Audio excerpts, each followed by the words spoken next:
সোমবার প্রদেশ বিজেপির কার্যালয়ে এক গুরুত্বপূর্ণ বৈঠক হয়েছে। সেখানে ভোটের দিনে বিভিন্ন কেন্দ্রের পরিস্থিতি, সম্ভাব্য ফলাফল, কাউন্টিং এজেন্টরা কিভাবে কি করবেন, এই সমস্ত বিভিন্ন বিষয় নিয়ে বিস্তারিত আলোচনা হয়। উপস্থিত ছিলেন মুখ্যমন্ত্রী ডক্টর মানিক সাহা সহ প্রদেশ বিজেপির সভাপতি রাজীব ভট্টাচার্য, মন্ত্রী রতনলাল নাথ, প্রণজিৎ সিংহ রায়, টিঙ্কু রায়, শান্তনা চাকমা, বিকাশ দেববর্মা ও রাজ্য কমিটির সদস্যরা। সাংবাদিকদের মুখোমুখি হয়ে মুখ্যমন্ত্রী বলেন, নির্বাচন গণতান্ত্রিক প্রক্রিয়ার একটি গুরুত্বপূর্ণ অংশ হলেও ভোট গ্রহণ শেষ হওয়ার পর কোনো ধরনের হিংসা, প্রতিশোধমূলক আচরণ বা সন্ত্রাসমূলক কর্মকাণ্ড কোনোভাবেই গ্রহণযোগ্য নয়। তিনি সকলকে সংযম বজায় রাখার পাশাপাশি আইন শৃঙ্খলা রক্ষায় প্রশাসনকে সহযোগিতা করার অনুরোধ জানান। মুখ্যমন্ত্রী আরও বলেন, রাজ্যের সার্বিক উন্নয়ন ও অগ্রগতির জন্য শান্তিপূর্ণ পরিবেশ অত্যন্ত জরুরি। রাজনৈতিক মতভেদ ভুলে গিয়ে সকলকে মিলেমিশে থাকার উপর গুরুত্ব দেন।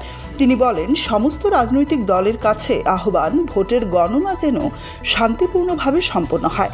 পাশাপাশি রেজাল্ট ঘোষণার পর অতি উৎসাহী হয়ে কোনো ধরনের অপ্রীতিকর ঘটনা না ঘটানোর জন্য বলেন। মুখ্যমন্ত্রী আরও বলেন, আগের তুলনায় এখন মাসেল প্রয়োগের রাজনীতি অনেকটাই কমেছে। কিছু কিছু কেন্দ্রে পুনর্নির্বাচনের যে দাবি উঠেছে সে বিষয়ে মুখ্যমন্ত্রী বলেন, বিষয়টি রাজ্য নির্বাচন কমিশন দেখছে। কোনো কেন্দ্রে পুনর্নির্বাচন হলে বিজেপি প্রস্তুত আছে।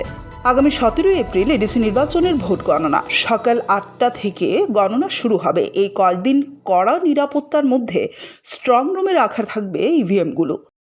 কালকে তো ইলেকশন হলো এডিসি, আর আজকে ইলেকশনের পরে এটা আমাদের সবসময় একটা মিটিং হয়। বিভিন্ন যে আমাদের ক্যান্ডিডেট থেকে শুরু করে আমরা যে ক্লাস্টার বানিয়েছিলাম তাদের থেকে আমরা রিপোর্ট নিলাম।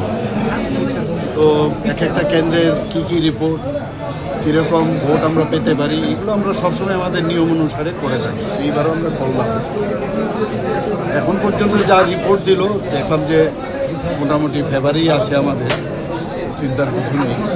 বাকি তো রেজাল্ট বেরোলে বোঝা যাবে, কারণ এটা তো আমাদের রিপোর্ট এবং যারা মাঠে ঘাটে আছে তাদের রিপোর্ট, এবং আমাদের যে পোলিং এজেন্টরা থাকে সেই এজেন্টের থেকে তারা যেভাবে চিন্তা ভাবনা করে সেটা দেখে বুঝে, এটা আন্দাজ, এটা অনেকটা বলে যে স্যাম্পল স্টাডি।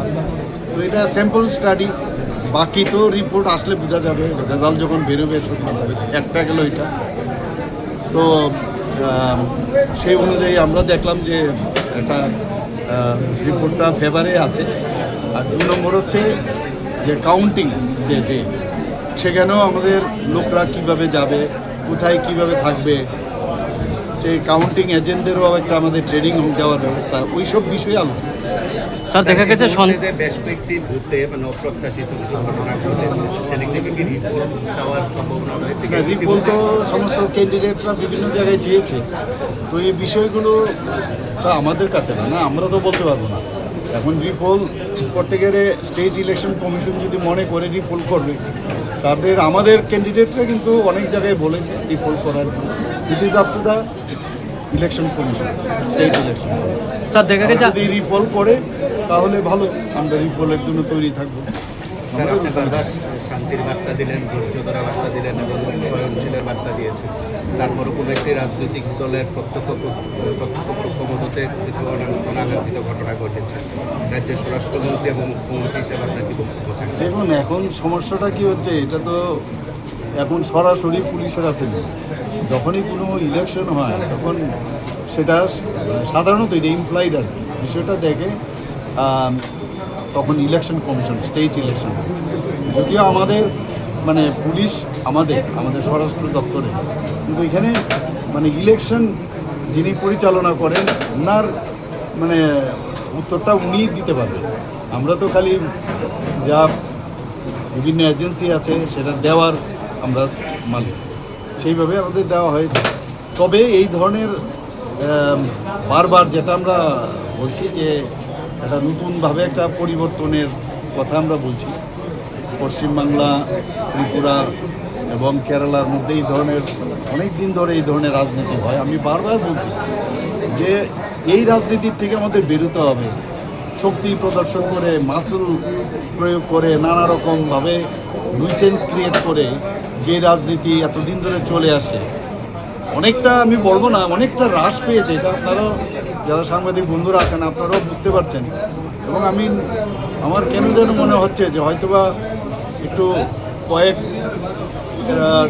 দিন পরে হয়তোবা দেখবেন যে মানুষ একটু, যেহেতু এগুলো পছন্দ করে না, ইনার্টলি কিন্তু মানুষ পছন্দ করে, এবং আলটিমেটলি মানুষ শান্তি চায়।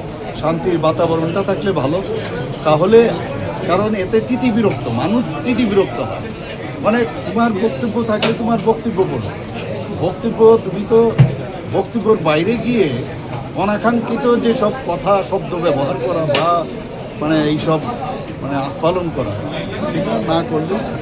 এবং আমি আশা করি এই সমস্ত রাজনৈতিক দলগুলোকে আবার আমি আবেদন করবো, আমরা শান্তির মাধ্যমে যেন সুন্দরভাবে, যেহেতু ইলেকশনটা 2-4টে ঘটনা হয়েছে, সেটাও কেন হবে, এটা সুন্দর একটা বাতাবরণের মধ্যে শেষটা যেন, যার শেষ ভালো তার সম্ভব, সেটা যেন হয়, আমি আবেদন করি।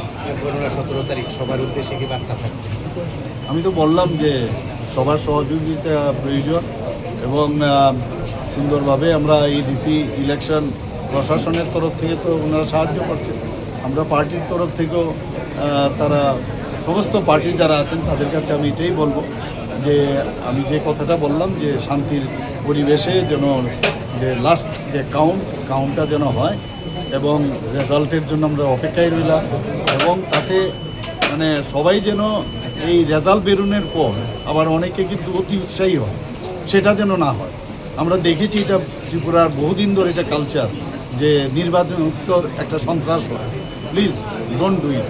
আমি আমাদের পার্টির আজকে এখানে আমি এই কথাটা কিন্তু বলেছি যে যাই হোক, ভালো হতে পারে, খারাপও হতে পারে, কিন্তু আমাদের তরফ থেকে কোনো অবস্থায় কোনো এই ধরনের প্ররোচনামূলক ফাঁদেও আমরা পাড়া দেবো না, এবং অন্যদেরকেও আমরা আক্রমণ বা আমরা কোনো, আমাদের তরফ থেকে কোনো আক্রমণাত্মক কোনো কথা বলবো না।